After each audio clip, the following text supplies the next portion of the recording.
লিটন দাসের সাথে এসেছে তার পরিবারও।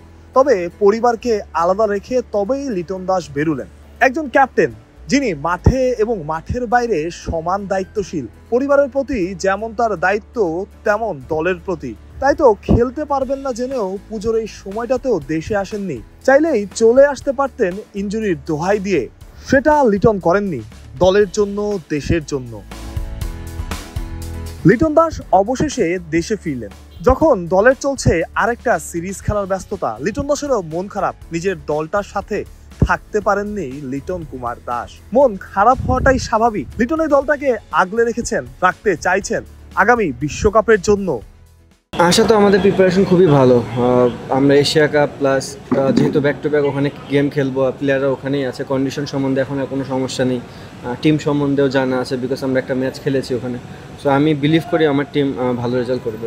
যেমনটা শুনছিলেন লিটন দাস, অনেকে ভাবতো লিটন ক্যাপ্টেন ম্যাটেরিয়াল না। তবে লিটন সবাইকেই ভুল প্রমাণ করেছেন। লিটন দলের জন্য অনেক কিছু বিসর্জন দিয়েছেন নিজের ইগো, চাহিদা, অনেক কিছুই। যে লিটন ছিলেন ইন্ট্রোভার্ট, দলের প্রয়োজনে এক্সট্রোভার্ট হওয়ার চেষ্টা করছেন সবার সাথে মেশার, মানুষের সাথে কথা বলার।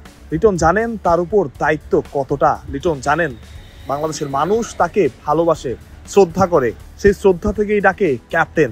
কারো কাছে আরেকটু বেশি সে লিটন হতে পারেন ক্যাপ্টেন ফ্যান্টাস্টিকো, যদি বাংলাদেশকে জেতাতে পারেন বড় কোনো শিরোপা।